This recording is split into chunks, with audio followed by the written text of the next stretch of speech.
우리가 고린도 전서를 요즘에 큐티하고 있잖아요. 그래서 고린도 교회가 좀 안타까운 모습들이 참 많잖아요. 그래서 고린도 왜 이럴까? 어떠한 부족함과 어떠한 어려움이 있었을까를 많이, 그러니까 바울이 고린도 지역을 방문했다는 것은 뭔가 부족함이 있고 결핍이 있어서 하나님이 하나님의 사자, 하나님의 말씀을 보내신 거 아니겠습니까?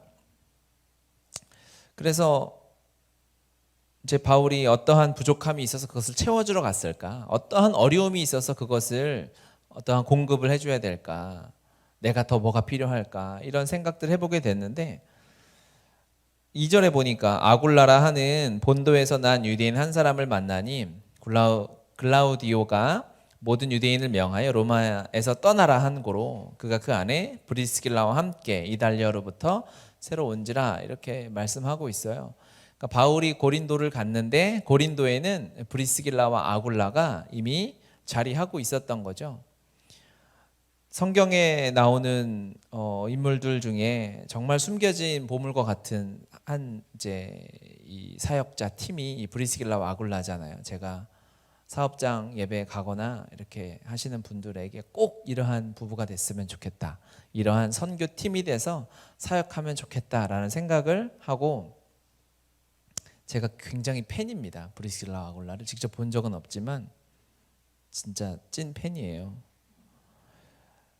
이제 대단해요. 이분들이 성경에 뭐 많이 이분들 흔적들이 이렇게 나오진 않거든요. 그런데 18절 한번 읽어볼까요? 조금 더 뒤로 넘어와서 18절, 바울은 더 여러 날 같이 읽겠습니다. 더 머물다가 형제들과 작별하고 배 타고 수리아로 떠나갈새 브리스길라와 아굴라도 함께 하더라, 이렇게 말씀합니다. 그렇죠? 바울이 이제 떠나서 고린도에서 에베소로 갈 때 함께 가요. 처음 바울을 만났는데 그곳에서 바울과 이제 바울이 이 1년 6개월을 고린도에서 사역을 하지 않습니까? 거기서 1년 6개월의 시간을 보내고 이제 바울과 한 팀이 되어서 사역을 함께 떠나요. 선교에 하나님의 말씀에 굉장히 헌신되어 있던 그러한 가정이었고 선교팀이었죠. 고린도전서 16장 19절에 보면 아시아의 교회들이 너희에게 무난하고 아굴라와 브리스가와 그 집에 있는 교회가 주 안에서 너희에게 간절히 무난하고, 이렇게 말씀합니다. 이제 고린도전서는 바울이 고린도 교회에 쓴 편지인데 에베소에서 썼다라고 생각되거든요. 아굴라와 브리스가, 이제 브리스길라와 아굴라죠. 그 집에 있는 교회가, 그러니까 에베소에 있는 교회 중에 굉장히 중요한 교회 중에 하나가 브리스길라와 아굴라의 집이었습니다. 그의 가정은 집은 에베소의 한 교회를 이루고 있었어요. 집을 교회로 내놓는다는 건 쉬운 일이 아니었죠. 그 당시에 환경이 가정교회였고 소규모로 이루어진 초대 가정교회 같은 모습이었다 할지라도 대단한 하나님 앞에 헌신된 가정이었습니다. 그리고 바울이 또 이렇게 로마서 16장 3절 4절에서 이렇게 또 이들을 표현합니다. 너희는 그리스도 예수 안에서 나의 동역자들인 브리스가와 아굴라에게 무난하라. 그들은 내 목숨을 위하여 자기들의 목까지도 내놓았나니 나뿐 아니라 이방인의 모든 교회도 그들에게 감사하느니라. 바울에게 이런 표현을 받을 정도면 여러 어려움이 있었겠죠. 그런데 바울이 정말 이렇게 느낄 만큼 귀한 동역자였고 너무 헌신되었던 그러한 가정이었고 하나님의 사람들이었습니다. 그들이 먼저 이제 고린도에 와 있었어요. 근데 거기서 그친 것이 아니라 이들이 그냥 이렇게 여기까지만 보면 그냥 바울의 조력자였나 보다. 바울과 업이 같으니까 텐트 메이커니까 그냥 같이 일하고 같이 돕고 위로하는 정도였나 보다라고 생각할 수 있는데 아볼로에게 복음을 전하고 가르친 사람이 바로 이 브리스길라와 아굴라지 않습니까? 이거는 24절, 여러분 18장 24절, 알렉산드리아에서 난 아볼로라는 유대인이 에베소에 이르니 이 사람은 언변이 좋고 성경에 능통한 자라. 그가 일찍이 주의 도를 배워 열심으로 예수에 관한 것을 자세히 말하며 가르치나 요한의 세례만 알 따름이라. 아볼로라는 유대인이 있었습니다. 그렇죠? 성경에 능통했다. 구약 학자 정도 되는 대단한 사람인데 그가 예수님에 대해서 회개의 복음만 알지 정말 완전히 나 죽고 예수 사는 성령이 함께 하시는 십자가 복음을 다 알지 못하고 있는 거예요. 그래서 26절 그가 회당에서 담대히 말하기를 시작하거늘, 그러니까 아볼로가 회당에서, 유대인들의 회당에서 말씀을 가르치는 겁니다. 그 정도의 수준의 사람이었어요. 그랬더니 브리스길라와 아굴라가 듣고 데려다가 하나님의 도를 더 정확하게 풀어 이르더라. 아굴라가 열심히 설교하는데 여기서 브리스길라와 아굴라가 앉아있다가 아직 복음을 다 깨닫지 못했네 하고 듣고 데려다가 잠깐 내려와 보라고 해가지고 하나님의 도를 어떻게 해요? 더 정확하게 풀어 이르더라. 완전한 십자가의 복음이 브리스길라와 아굴라를 통해서 아볼로에게 전해졌죠. 아볼로는 나중에 고린도 교회를 지금으로 치면 담임 목사 같은 그 지역을 통치하는 그러한 교회의 지도자가 되는데요. 어떻게 보면 아볼로는 딱 맞진 않지만 지금으로 치면 목사나 풀타임 사역자인 거고요. 브리스길라와 아굴라는 평신도 사역자라고 볼 수 있어요. 그런데 하나님의 말씀이 더 칼날처럼 반듯하게 서 있었던 사람은 브리스길라와 아굴라였던 것 같아요. 그래서 듣고 데려다가 복음을 가르치고 그가 하나님을 더 잘 알게 되고 나중에 에베소에서 주님을 만나고 고린도로 가서 주님의 사람들을 훈련하고 세우는 일들을 아볼로가 하게 되는 것이죠. 이 브리스길라와 아굴라는 정말 대단한 숨겨진 보배와 같은, 여러분들 다 여러분의 가정들, 커플, 팀들이 다 브리스길라와 아굴라처럼 됐으면 좋겠습니다. 그렇게 사시길 바라고요. 근데 학자들이 이제 바울이 고린도에 갔는데 브리스길라 아굴라가 있어요. 그래서 바울이 과연 이들에게 복음을 전했느냐, 회심시켰느냐, 아니면 이들이 먼저 알고 있었느냐에 대한 논쟁이 있는데 아마 바울이 브리스길라 아굴라에게 복음을 전한 모습이 나오진 않거든요. 이미 주님을 알고 섬기는 모습으로 고린도 지역에 살고 있었을 것이다 라고 추정하는 게 조금 더 맞을 것 같아요. 바울이 고린도에 가서 뭔가 부족한가? 복음을 전해야 되나? 믿는 사람이 없나? 하고 하나님이 고린도로 보내서 갔는데 이미 고린도에는 정말 짱인 브리스길라와 아굴라가 자리하고 있었어요. 그리고 또 우리 본문 10절에 보면 내가 너와 함께 있음에 어떤 사람도 너를 대적하여 해롭게 할 자가 없을 것이니 이는 이 성중에 내 백성이 많음이라 하시더라. 이미 바울이 가서 담대히 복음을 전해 반대하는 사람이 있잖아요. 그런데 하나님께서 위로하시고 말씀해 주시는 거, 두려워하지 마라. 담대하게 주님의 말씀을 전해라. 왜냐하면 이 성중에 내 백성이 많다라고 하시는 거예요. 이미 고린도 교회에는 하나님의 은혜가 충만했구나. 주님을 믿는 역사가 많았구나. 생각이 좀 바뀌었어요. 원래 고린도가 되게 연약하고 부족해서 바울이 가서 가르쳐주고 키워주고 일으켜줘야 되는 줄로 생각을 했는데 우리도 흔히 그렇게 많이 생각하잖아요. 나는 연약하고 부족해. 나는 할 수 없어. 나는 더 배워야 돼. 나는 뭐가 더 필요해. 이렇게 생각하지만 실제로 고린도에는 이미 하나님의 놀라운 사역자도 있었고요. 주님을 믿고 따르는 사람들이 그 성중에 많았다라는 거예요. 이미 하나님께서 은혜와 은사와 축복을 많이 베풀어 주셨구나라는 것을 깨닫게 되는 거죠. 우리가 고린도전서 요즘 묵상하면서 은사에 대한 말씀을 묵상했잖아요. 고린도전서 12장 11절에 보면 이 모든 일은 같은 한 성령이 행하사 그의 뜻대로 각 사람에게 나누어 주시는 것이니라. 성령께서 이미 각 사람에게 하나님의 은사를 나누어 주셨다는 거예요. 하나님의 뜻대로, 그의 뜻이라고 되어 하나님의 마음대로 한 사람에게 몰빵해 주지 않고 몰아주지 않고 한 사람에게 올인하지 않고 각자에게 필요한 대로 은사를 이미 나누어 주셨구나라는 거예요. 그렇죠? 성령께서 여러분을 사랑하셔서 여러분을 택하셔서 여러분을 자녀 삼으셔서 하나님의 은사들, 하나님의 은사는 선물이잖아요. 은사라고 해서 죽은 자를 일으켜야 되는 것만이 아니지 않습니까? 은사는 주님이 주신 선물이에요. 은사가 영어로 뭐예요? 뭐예요? 선물이잖아요. 기프트잖아요. 하나님께서 여러분 한 사람 한 사람에게 다 은사를 이미 허락하셨다는 거예요. 성령께서 왜 아멘을 이 얘기를 몇 번을 하는 거야 지금. 돌려봐요. 이거 몇 번 했나? 다 네다섯 번 한 것 같아. 하나님께서요 여러분에게 은사를 다 나누어 주셨어요. 그렇죠? 하나님의 마음대로, 그분의 뜻대로. 우리는 여전히 부족하고 결핍하고, 뭐가 더 돈이 있어야 되고, 내가 더 건강해야 되고, 내가 더 많은 지식을 알아야 될 것 같고, 내가 더 성경을 공부해야 누구를 세우고 가르칠 수 있을 것 같은데, 이미 하나님이 주신 게 너무 감사하게도 많은 거예요. 넘치는 거죠. 그것들을 이제 우리의 시선이 열리고 우리의 생각이 바뀌어서 깨닫기만 하면 되는구나, 알기만 하면 되는구나 라는 것을 깨달았어요. 여러분은 우리가 한 사람 한 사람 교회지 않습니까? 하나님이 여러분을 교회로 세우시고 하나님의 은사를 주님의 뜻에 맞게 나누어 주신 줄 믿습니다. 비교하지 않으면 돼요. 저 사람은 저걸 잘하는데 나는 그걸 못하네. 그게 아니라 내게 주시는 것이 하나님 앞에 다 있어요.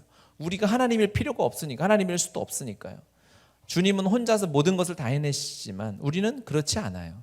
그렇죠? 이 사람은 이걸 잘하고 저 사람은 저걸 잘하고, 그래서 우리가 한 몸을 이루고 한 공동체를 이루어서 하나님의 역사를 함께 이뤄나가는 거 아니겠습니까? 어떻게 이것들을 깨닫고 주께서 내 안에 주신 것들을 마음껏 누리면서 살아갈 수 있을 것인가? 그 첫 번째는 그 방법을 오늘 한 3가지만 나누도록 하겠습니다. 첫 번째는 1절에 그 후에 바울이 아덴을 떠나 고린도에 이르러. 바울이 아덴에서 고린도에 왔습니다. 고린도에 와서 바울이 와보니 고린도에 있는 이 놀라운 가능성과 하나님의 은사가 있음을 보게 되는 거죠. 이거 바울이 왔다는 거, 하나님 말씀을 가지고 왔잖아요. 전 어떻게 제 마음에 이해하고 적용을 했냐면, 주님의 말씀이 내 삶을 비추니 내게 이미 주신 은사와 은혜들이 드러나기 시작하겠구나. 내가 깨닫지 못하고 여전히 부족하다고 생각하는데 하나님의 말씀의 빛을 비추면 주께서 내게 주신 것들이 밝히 드러나게 될 줄 믿습니다.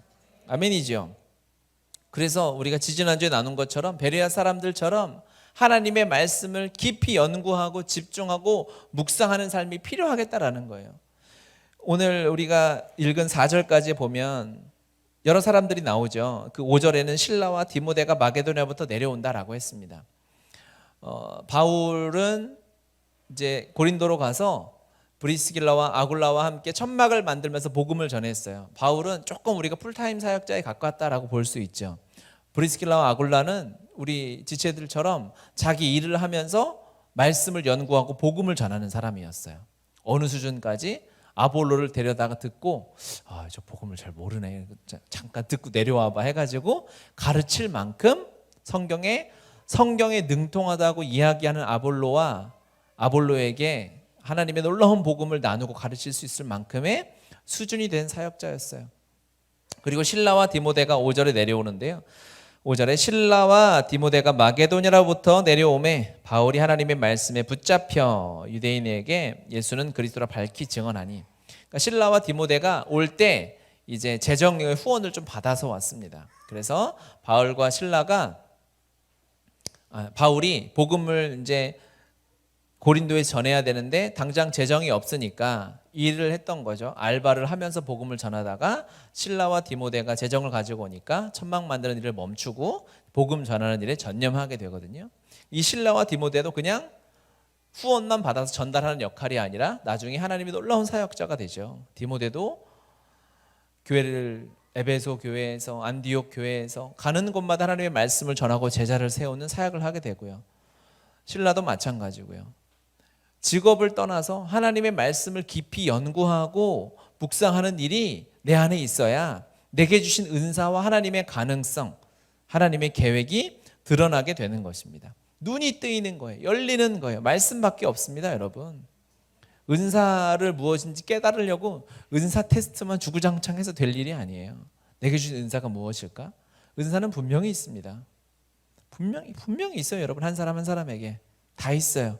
그것이 하나님의 말씀 앞에서 드러나게 되고 빛을 발하게 될 줄 믿습니다. 아멘이죠. 그래서 말씀 묵상하는 삶, 말씀을 연구하는 삶으로 여러분들이 나가셔야 돼요.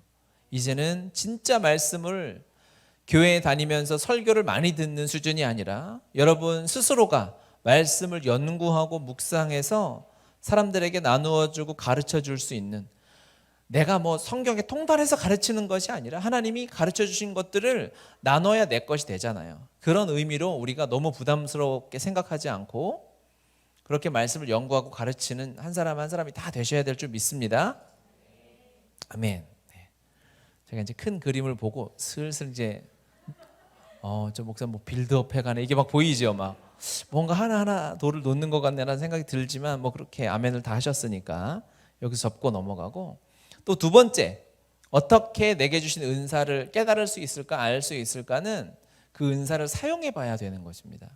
이것인가 저것인가 가만히 있으면 절대 알 수 없어요. 그런데 실제로 주님의 말씀에 순종해서 현장에서 살아보면 안 될 것 같고 내 힘으로는 부족할 것 같고 해본 적이 없는 것 같은데 주님이 밀어내셨을 때, 그곳에서 순종함으로 나갈 때 그것들을 할 수 있음을, 주께서 내 안에 주신 은사가 있음을 알게 되는 거예요. 고린도전서 12장 8절에서 11절 말씀 보면, 어떤 사람에게는 성령으로 말미암아 지혜의 말씀을, 어떤 사람에게는 같은 성령을 따라 지식의 말씀을, 다른 사람에게는 같은 성령으로 믿음을, 어떤 사람에게는 한 성령으로 병 고치는 은사를, 어떤 사람에게는 능력 행함을, 어떤 사람에게는 예언함을, 어떤 사람에게는 영들 분별함을, 다른 사람에게는 각종 방언 말함을, 어떤 사람에게는 방언들 통역함을 주시나니 이 모든 일은 같은 한 성령이 행하사 그의 뜻대로 각 사람에게 나누어 주시는 것이니라. 아멘. 은사에 대한 말씀이죠. 그래서 은사가, 성령이 주시는 은사가 지혜냐 지식이냐 병고침이냐 방언이냐 방언 통역이냐 예언이냐 이렇게만 이야기하는 건 굉장히 위험한 겁니다. 은사를, 성령이 주시는 은사가 우리의 삶의 전부 아니에요? 그렇죠? 남들을 위로하는 은사가 있을까요 없을까요? 성경에 없는데요. 위로하는 은사를 말하는 것 자체가 그거는 이단이에요. 이딴 식으로 얘기하면 안 된다는 거죠. 은사를 어떻게 다 써놔요? 성령은 충만하신 분인데 여러분에게 있는 아주 작은 것도 우리가 무시하면 안 돼요. 하나님이 주시는 거잖아요. 성령께서 우리를 기뻐하셔서 우리를 통해서 일하시려고 여러분에게 나누어 주신 거예요. 어떤 사람은 손재주가 있어요. 그럼 손재주 은사가 있는 거 아니겠어요? 성령이 주신 거 아니에요. 여러분 노력하면 돼요? 안 돼요. 똥손이 많아요. 야, 그건 접어라 하는 일들이 있죠. 아무리 춤을 연습해도 안 되는 사람들이 있다고요. 그렇죠? 넌 사람이니 나무니 이렇게 보이는 경우가 있잖아요. 하지만 그냥 조금만 해도 워십이나 댄스나 율동 외워지는 사람들이 있다고. 신기해요. 그렇죠? 뭐 외워지더라고요. 전공하니까 그냥 대충 누가 이렇게 하면 따라 하더라고요. 저는 안 되죠. 똑같죠. 다 손 이렇게밖에, 박수밖에 안 되니까. 은사는요, 우리가 너무 작게 보면 안 됩니다. 모든 것 주님이 하시는 거 아니겠습니까? 주께서 여러분에게 주신 은사가 너무너무 많아요. 헤아릴 수가 없어요. 비교만 안 하면 돼요. 쟤는 저걸 잘하네. 나는 이렇게 하지 않고, 하나님이 주신 것이 무엇일까? 은사를 사용해야 합니다. 은사를 사용하고 순종함으로 그 하나님의 역사하심의 통로가 되면 깜짝 놀라는 거예요. 그리고 조금 써보는 걸로 그치지 마십시오. 하나님 주신 은사를 한번 최대치까지 써봐야 돼요. 그래야 깜짝 놀라는 거예요. 우리 교회에도 처음에 우리 공사하고 할 때 전동 드릴이라는 걸 샀어요. 아시죠? 윙 하면은 막 드라이버가 돌아가가지고 막 장난감도 만들고 이런 거 나사도 쪼이고 할 수 있는 게 있습니다. 아시죠? 그걸로 장난감도 만들고 할 수 있어요. 이런 것도 조립할 수 있는데 그거의 최대치는 벽도 뚫을 수 있어요. 그래서 이거는 더 그러겠고, 이 전에 있던 것도 다 그걸로 뚫어가지고 한 거예요. 그냥 장난감만 조립하고 집에서 그냥 리모컨 드라이버나 고치면 그걸로도 그칠 수 있지만 그 정도의 능력 아깝죠. 그러면 그렇게 몇만 원 주고 전동들을 살 필요가 없고요. 다이소 가서 이것만 사도 장난감은 조립하고 리모컨을 할 수 있어요. 드라이버는 조일 수 있다고요. 하지만 주님이 우리에게 주신 능력은 벽을 뚫고도 남음이 있는 큰 에너지와 하나님의 계획이 담겨져 있는 줄 믿습니다. 사용해 봐야 돼요. 그걸 깨달아 보면 알아요. 하나님이 이미 우리에게 주셨어요. 이미 고린도에 브리스길라 아굴라가 있었던 것처럼, 이미 그 성중에 많은 사람들이 있었던 것처럼 여러분의 삶에 하나님의 은혜, 하나님의 가능성이 엄청나게 담겨져 있습니다. 하나님의 사랑이 어마어마하게 부어져 있어요. 하나님의 사랑을 찾으려고 세상을 기웃거릴 필요 없어요. 내 안에 하나님의 말씀으로 이미 나에게 주신 것을 찾아보면 우리는 원래 하나님의 원형으로 창조되었기 때문에 우리 자체로 어마어마한 거예요. 우리 안에 성령께서 내 안에 마르지 않는 샘을 내 안에 두신다고 하시고 내 속에 두신다고 약속하시고 새 언약을 주셨어요. 우리 안에 있습니다. 밖을 돌아볼 필요가 없고요. 남에게 기웃거릴 세상을 기웃거리면서 방황할 필요가 없어요. 이미 말씀 안에 하나님이 주신 은혜와 이 가능성이 엄청나게 있다는 거예요. 요즘에 이제 올림픽도 안 하고 그러지만 이제 중장거리, 올림픽, 뭐 마라톤 이런 거 하면요. 마라톤에서는 요즘에 케냐 이런 나라에서 거의 케냐에서 석권을 했어요. 이제는 못 이겨요. 우리나라 마라톤 신기록이 2시간 5분, 6분, 7분 이 정도밖에 안 될 텐데 지금 케냐 세계 신기록은 2시간 1분 막 뛰고요. 바람이 많이 뒷바람 잘 불고 그러면 1시간대로 막 마라톤 뛰고 그래요. 그런데 알고 봤더니 이 케냐 그 지역이 케냐 나이로비가 도시 자체가 해발 1850 이상이라는 거예요. 그러니까 거의 백두산 정도에서 매일 사는 거예요. 백두산에 올라만 가도 숨이 가쁘고 그러거든요. 그리고 막 조금만 더 올라가도 코피 나고 막 이런다는 거죠. 그런데 그냥 평범하게 사는 곳이 우리는 지금 해발 마이너스인가? 지하에 있으니까. 그런데 1850에 사니까 그들 안에 뭐 산소 포화도, 폐활량, 혈액 안에 적혈구의 숫자 이런 게 다 다르다는 거예요. 그런데 몰랐대요. 그들이 그렇게 장거리를 잘 뛰는지를 알지 못하다가 이제 80년대, 90년대 지나면서 이 달리기 기술이 그들에게 전파되고 그 중에 한두 명이 달려봤는데 쉽게 뛰는 거예요. 그래서 지금 케냐에 그런 운동하는 뭐 마을의 이런 사진들, 예전에 제가 마라톤 다큐멘터리 이런 거 보다 봤는데 사람들이 거기는 뭐 이렇게 아직도 1인당 GDP가 1,500불 정도도 안 되니까요. 굉장히 가난한 나라죠. 신발도 마땅한 게 없는데 그냥 조그만 고무신 같은 거 하나 들고 뛰는데 아침에 한 20km, 30km 뛰는 거예요. 매일 아침을. 그런데 한국 신기록 이상의 속도를 내면서 막 뛰는 거예요. 조깅하듯이 막 뛰는데 이미 태어날 때부터 가능성이 엄청났는데 몰랐던 거예요. 한 명이 우승하고 이거 우리가 잘하는 거네 깨닫고 나서 보니까 한 번만 거기를 돌파하고 났더니 이제는 이길 수가 없는 거죠. 하나님이 그렇게 이미 만들어 버리셨는 거예요. 깨달았어요. 하나님께서 이미 우리에게 주신 이 가능성이 너무너무 크고 엄청나구나. 써보기만 하면 되는구나. 내가 우리의 이 은사의 담을 맡고 있는 것은 뭐냐면 두려움이라는 생각이 들었어요. 딱 두려움에 가둬놓고 게으름에 가둬놓고 심리적인 거예요. 내 마음이죠. 마음을 열고 주님이 나를 쓰시도록 내어놓고 두려움을 뛰어넘고 하나님의 역사하심 앞에 내어놓으면 하나님의 역사가 엄청나게 일어날 수밖에 없다는 것을 생각하게 되었습니다. 여러분은 가능성은 대단합니다. 하나님 형상으로 만들어져 있어요. 할렐루야. 우리 축복합시다. 당신은 하나님의 원형입니다. 아멘. 아멘. 그러면 세 번째, 어떻게 내 안에 하나님이 주신 이 가능성과 은사들이 마음껏 발휘될 수 있을까? 그것은 사람을 만날 때였다는 거예요. 브리스길라와 아굴라도 원래 대단한 사람이었죠. 그런데 로마에서 살다가 황제가 박해를 해서 고린도로 와서 살고 있었어요. 그때 바울을 딱 만난 거예요. 바울을 만나고 이제 그의 가능성 엄청나게. 특히 이 아굴라보다 브리스길라가 더 항상 이제 보통 성경의 부부를 얘기할 때는 남편이 먼저 나오는 문화하지 않습니까? 그런데 브리스길라와 아굴라는 브리스길라가 더 먼저 나오는 경우가 제법 많이 있는 거예요. 그래서 학자들이 얘기하기를 브리스길라가 더 많은 영향력이 있었을 것이다. 더 성경을 잘 가르치고 사역에서 앞섰던 사람이 브리스길라였을 것 같다라고 하고 확정된 건 아니지만 히브리서를 만약에 바울의 제자가 쓴 것 같은데 누가 썼을까? 아마 이 브리스길라가 썼을 가능성이 있다라고 보는 학자들이 있어요. 저는 찐 팬이니까 브리스길라가 썼으면 좋겠어요. 전국 가서 물어봐야지. 썼어요? 근데 한 장이라도 썼으면 좋겠네. 근데 이제 제가 한 30년 전만 해도 히브리서도 바울이 썼다 이런 말을 많이 하다가 요즘엔 안 하거든요.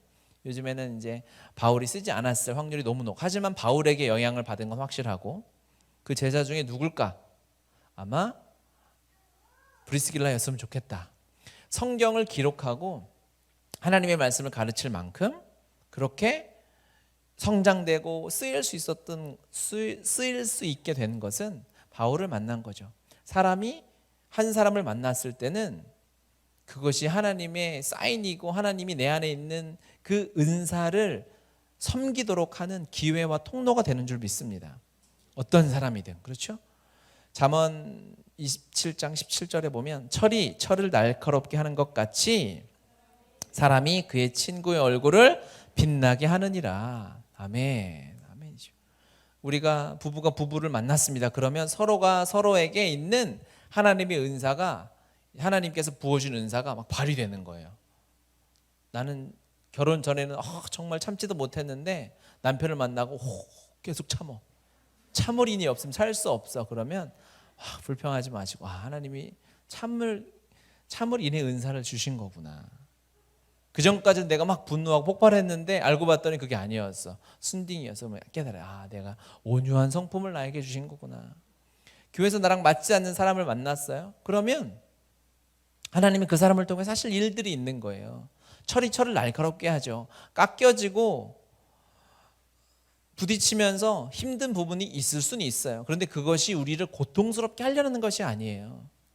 그래서 그리스도인들이 피해야 할 것은 뭐냐면요, 나하고 맞는 사람, 좋은 사람만 있는 곳에 가는 건 좀 피해야 합니다. 맞지 않는 사람, 불편한 사람, 그들에게도 얼마든지 다가갈 수 있어야 돼요. 그 시간들이 나를 단련시킵니다. 우리는 훈련이 필요한 사람들이에요. 그렇죠? 우리의 성격은 아직 만들어지려면 멀었습니다. 그러니까 여러분, 한 사람은 흙 속의 진주와 같은 거죠. 그래서 진주긴 진주인데 막 진흙에 쌓여 있으니까 사람을 만나고 부딪혀서 자꾸 진주를 더는 게 아니라 이 진흙들을 덜어내서 불순물들을 치워야 진짜 진주가 반짝반짝 빛나고 다듬어지는 거예요. 하나님이 사람을 만나게 하시는 것, 공동체를 허락하시는 것, 교제하게 하시는 것, 자녀를 허락하시는 것, 새로운 직장으로 보내시는 것, 내가 불편한 사람을 또 만나게 되는 것, 나하고 별로 친하지 않은데 또 다른 연결이 되는 것, 그것들이 무엇이냐? 바로 하나님께서 내 안에 숨겨놓은 이 은사와 이 가능성, 하나님의 계획이 드러나는, 사용되어지는 시간인 줄 믿습니다. 아멘. 하나님은 우리를 통해서 일하기 원하세요. 우리를 향한 계획이 있어요. 하나님이 고린도 교회를 사랑하셨죠. 고린도에는 한 사람 한 사람을 사랑하셔서 이미 놀랍게도 창세전부터 하나님의 큰 계획을 가지고 계셨습니다. 고린도 교회를 향한 사랑이 언제부터 시작되었을까? 그것은 하나님이 이미 담아 놓으셨구나. 바울이 가서 복음을 전해서 그곳에서 역사가 시작된 것이 아니라 이미 가기 전부터 하나님의 사랑의 계획은 완성되어져 있었다라는 것입니다. 우리가 그 사랑을 알아야 돼요. 그 사랑을 깨달으려면 여러분, 어떻게 해야 사랑을 더 많이 깨달을 수 있냐면 이 하나님의 사랑 안에 많이 노출이 돼야 돼요. 많이 묵상하고 많이 깨달아야 그것이 자연스러워지고 내 것이 되고 쉽게 하나님의 사랑을 알고 느끼고 깨닫고 또 그것을 나누고 전할 수 있어요. 자녀들에게 여러분도 앞으로 영어를 잘하고 싶으면 영어의 환경에 많이 노출이 되면 되겠죠. 그렇죠? 저도 영어를 그래서 조금씩 쓰는 거예요. 오늘도 기프트라는 영어를 썼잖아요. 여러분 영어 잘하시라고. 더 영어를 잘하려면 아예 외국에 가서 영어 잘하는 곳에 살면 왜 영어를 잘하게 될까요? 영어의 노출이 계속 되는 거예요. 하나님의 사랑에 많이 노출이 되어야 하나님의 사랑의 언어를 배워가는 것입니다. 그 늑대소년이라는 영화인가 드라마인가 책인가 있었잖아요. 아세요? 애가 태어났는데 비행기가 불시착했나? 그랬는데 걔를 잊어버렸잖아요. 늑대가 걔를 데려다가 잡아먹지 않고 키웠다고요. 그래서 그 아이가 사람인데 엄청 컸어요. 그래서 10몇 년 만에 이렇게 세상에 나오게 되잖아요. 사람처럼 사는데 사람하고 똑같이 생겨가지고 오장육부 다 똑같이 눈, 코, 입 다 있는데 말을 못하는 거예요. 그래서 뭐냐 그랬더니 오 이렇게 하는 거죠. 말을 못해요. 사람의 언어에 노출돼 본 적이 없으니까 사람의 말을 배우지 못하고 늑대의 말을 배워서 살더라라는 거예요. 우리가요 하나님의 사랑에 더 많이 노출이 되고 하나님의 사랑의 언어로 이야기하고 훈련되어지면 하나님의 사랑의 언어로 우리가 서로 말하고 대화하고 이야기하는 거 훨씬 자연스러워집니다. 왜? 우리는 원래 그것을 이 늑대가 언어에 노출되지 않았던 것이 이 늑대 소년이 아무리 늑대를 사람 사이에 키워도 말을 못 하잖아요. 말할 수 없는 존재니까. 언어를 할 수 없는 존재니까. 그런데 우리는 하나님의 언어, 사랑의 언어가 이미 창세전부터 계획되어져 있던 하나님의 특별한 사람들입니다.